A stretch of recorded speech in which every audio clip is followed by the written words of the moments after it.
Hello. Are you a Phase I SBIR or STTR winner and are considering applying to our SBIR Advanced program? I'd like to spend a few minutes talking about the program and the required Lean Startup class that the SBIR Advanced grant winners are required to go through. First, let me talk about eligibility for our SBIR Advanced program. Now, I'll focus in this case on Phase I SBIR and STTR winners. But keep in mind that Phase II winners are also eligible for funding through this program.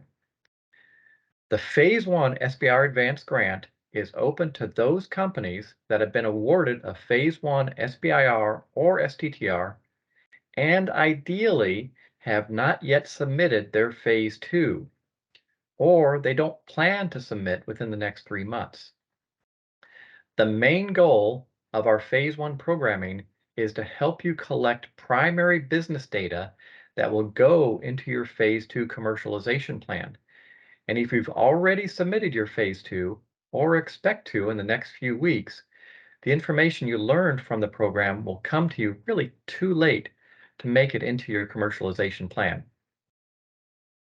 Now, if you've already submitted your Phase II or you plan to very quickly, please reach out to us for advice on how to best position your application to us.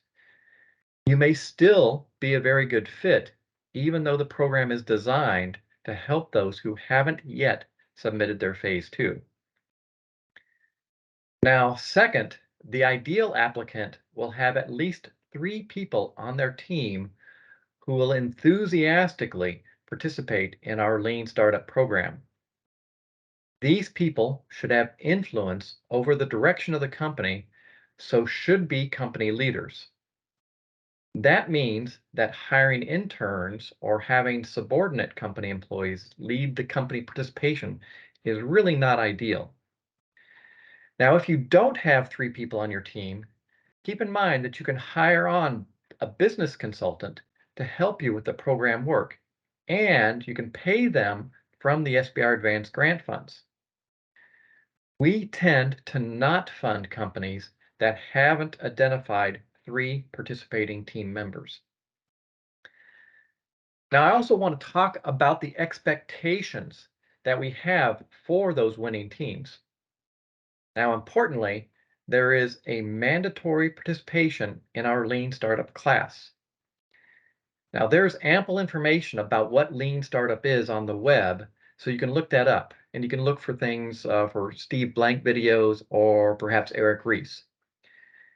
This is a class where active and enthusiastic participation is required by all 3 team members. It is not a class where there are lectures presented to you only, and then you try to remember what we talked about. It's a program where your team is required to go out of your comfort zone and talk to people in your ecosystem about their needs and their desires. Team members are expected to attend the virtual sessions online and then go out and do interviews, record the data that you're collecting, synthesize what you've learned, and provide presentations to the class about your learnings. We typically see 10 to 15 hours a week dedicated to the class for each of those 3 team members. Now, I'll mention that less attractive teams will have identified 3 team members, but only have 1 person actively participating in the program.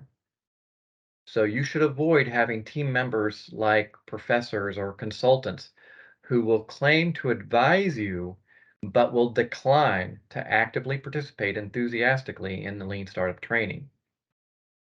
Our Lean Startup program is based on the National Science Foundation's I-Corps program. And that program demands that you have 100 interviews over a 7-week period, and they provide you a $50,000 grant to go through it. Now, we, however, give you 12 weeks to do 55 interviews, and we give you $75,000. So our program gives you more time to do fewer interviews, and we provide you more money than the federal government for their program. So there's no excuse or reason why your team cannot actively participate and achieve those goals. Now, let me talk about the activities that go on in the Lean Startup class. Essentially, this is very much applying the scientific method to your business hypothesis. Now, we're all scientists here with a technology that you're doing research on, and this program is the same. You're doing research to learn about your business and commercial case. So this means identifying business hypotheses and then collecting data to either validate or invalidate those hypotheses. We will require you to create a business model canvas to identify and keep track of your hypotheses. Now, you can find examples of business model canvas templates on the web. So, what do I mean when I say business hypotheses? Now, you probably have those already, though you may not recognize them. You think you know who your customers are, and you think you know what value you bring to them or why they would want to provide you money for your product. Now, those are some of your hypotheses.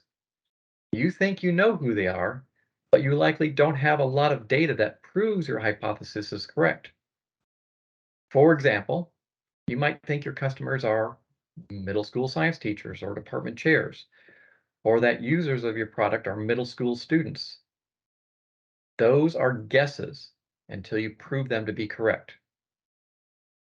Other things to prove are, what do those groups value? Do they value saving time? Or is it academic achievement? Is it low cost for teaching modules? Or perhaps it's ease of use? How do your targeted groups make purchasing decisions? Do they buy direct from companies? Do they buy from distributors? Do they do internet searches?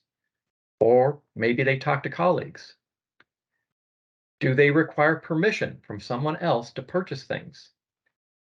These are all hypotheses that you might think you know, but don't have validation. The class is designed to allow you to get this validation through conversations. And as part of the class, we'll want you to identify people to talk to and get useful information and data from. We'll want you to evaluate that data to see if what they're telling you validates or invalidates your hypotheses. Now, one thing you're not going to do in this class is pitch your idea or product to potential customers. You are not telling them about your product and then asking if they like it. Now, the idea is for information to flow to you from them about what they desire or what problems they want a solution to. Interviewees are people who will use your product or purchase your product or influence who purchases your product. They are people with a need or are critical to the commercial success of your product. But note that interviewees are not just customers. They can also be investors or distributors, maybe regulatory people, or some other decision makers. Now, finally, I want to emphasize that we want enthusiastic applicants who are excited to explore and learn and do the scientific research for their business and customers by participating in this Lean Startup class. If you're applying just for the money and are only planning on going through the motions of the class without true enthusiasm for learning about what your customers really want or how you're going to commercialize, we would rather you did not apply for this opportunity.